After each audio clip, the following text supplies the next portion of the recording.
Olá, vamos mergulhar fundo na história épica do Êxodo. E olha, isso aqui é muito mais do que só a libertação de um povo, viu? É a história de como Deus se revela, como ele estabelece sua aliança e, no fim, como ele molda uma nação inteira. A gente vai descobrir verdades aqui que ecoam com uma força tremenda até os dias de hoje. Para começar, vamos pensar no próprio nome do livro que já conta metade da história. Em hebraico, o nome é Shemoth, que significa literalmente nomes. O foco está na família, na linhagem que Deus prometeu abençoar. Já o nome que a gente conhece, Êxodo, vem do grego e quer dizer saída, que, claro, destaca o evento central da libertação. Então, desde o título, a gente já vê a jornada, de uma simples lista de nomes para uma nação inteira em movimento. A nossa análise vai seguir 5 passos bem claros. A gente começa com a opressão lá no Egito e o chamado de Moisés. Depois, a gente passa pela grande libertação, o momento da ação. Em seguida, analisamos a aliança no Sinai, que é o coração do livro. Daí, exploramos a presença de Deus, a provisão no deserto e a tipologia. E, por fim, a gente fecha com o legado duradouro do Êxodo. Mergulhando de cabeça na primeira parte, a gente vê uma mudança drástica. O povo de Israel passa de convidado de honra a um povo escravizado, oprimido. E é exatamente nesse cenário de desespero total que Deus começa a preparar o libertador que iria desafiar o maior império daquela época. E aqui a história ganha velocidade. O povo se multiplica, o que assusta um novo faraó que não tinha a menor ideia de quem foi José, e o resultado? Escravidão brutal. É nesse ponto que Moisés entra em cena. Num ato impulsivo, tentando fazer justiça com as próprias mãos, ele mata um egípcio e precisa fugir. E um detalhe importante, a fuga dele não é de uma injustiça contra ele, mas da consequência do ato dele. E é lá no exílio, no meio do nada, no deserto, que o divino o encontra na sarça ardente. E, gente, esse momento aqui é um dos mais profundos de toda a Escritura.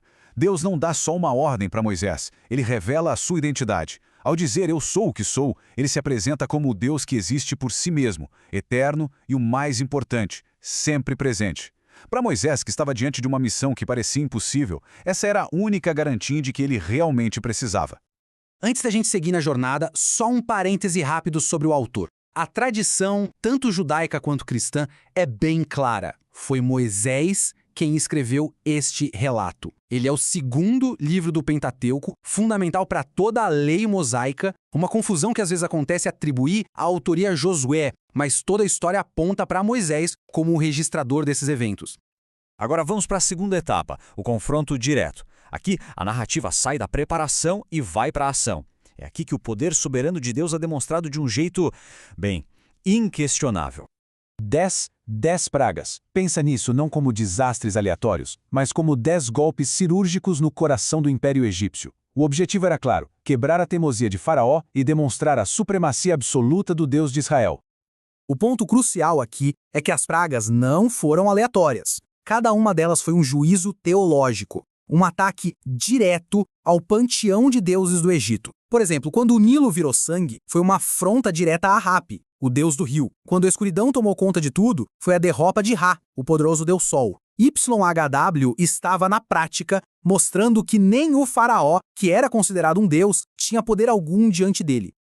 E então chegamos à Páscoa.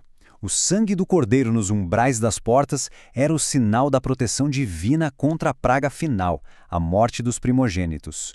E aqui tem um detalhe fascinante. Eles celebraram essa refeição antes de serem libertos. Foi um ato de pura fé na promessa. A Páscoa se tornou um memorial central da identidade de Israel e, para o cristianismo, é claro, uma poderosa sombra de Cristo, o Cordeiro de Deus.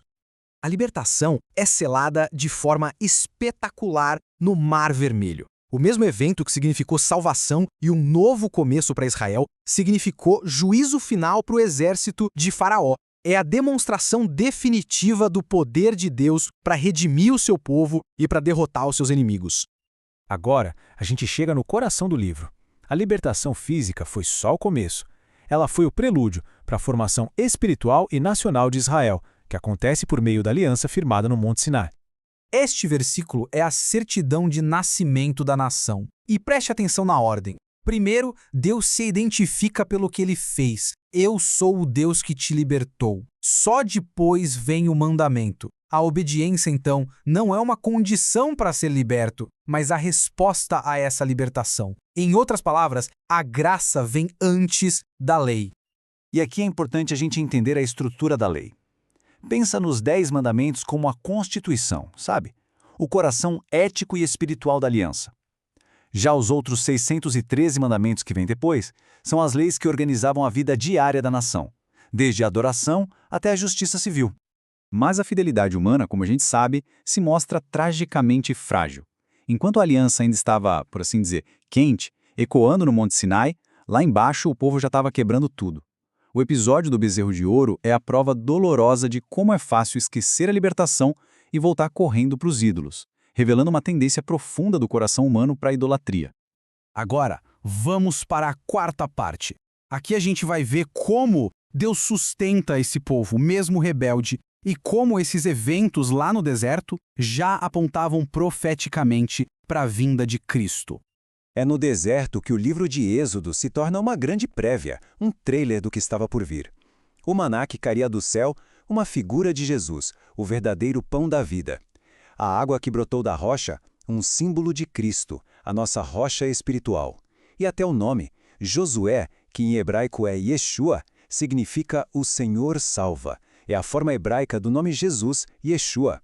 A história da salvação já estava sendo contada ali, em cada detalhe. E qual foi a resposta de Deus para a rebelião do bezerro de ouro? Abandono? Pelo contrário. A resposta foi um convite à proximidade. Ele ordena a construção do tabernáculo, que era um santuário móvel, simbolizando que a presença santa de Deus estaria bem no meio do acampamento, no meio do seu povo pecador. Era um sistema de graça, que permitia que o Deus Santo habitasse com um povo impuro, sem consumi-lo. E assim chegamos à nossa conclusão. Agora é hora de amarrar todos os pontos e entender o impacto gigantesco e duradouro do Êxodo, não só para a identidade de Israel, mas para toda a teologia bíblica. Para fechar, vamos conectar alguns pontos que são cruciais. Primeiro, é vital notar que o livro de Êxodo não termina com a chegada em Canaã. Ele termina com o povo no deserto, mas com a presença de Deus habitando no tabernáculo. A jornada ainda não acabou, mas Deus já está com eles. Segundo, a libertação do Egito se torna o evento fundador, o centro da identidade de Israel para sempre. E por último, uma curiosidade linguística que muda tudo. A palavra testamento, na verdade, significa aliança. Então, quando a gente fala de Antigo e Novo Testamento, estamos falando da Antiga e da Nova Aliança. Resumindo, a grande narrativa de Êxodo é essa: a jornada de uma família de escravos que se transforma numa nação teocrática, um povo cujo rei não era um homem, mas o próprio Deus, e que estava unido a ele por uma aliança sagrada. E assim a gente volta ao coração de tudo, a identidade de Deus como Redentor e o chamado à nossa fidelidade. Essa é a mensagem que ecoa por toda a Bíblia. A redenção sempre vem primeiro, e a nossa aliança com Ele é a resposta de gratidão a esse ato de amor incrível. Isso tudo nos deixa com uma pergunta para reflexão. Assim como Israel foi definido pela aliança feita no Sinai, qual aliança define a nossa jornada de fé hoje? Uma pergunta poderosa para a meditação de cada um de nós. E com isso, a gente conclui esta análise. Este estudo foi preparado pelo canal O Concurseiro de Fé.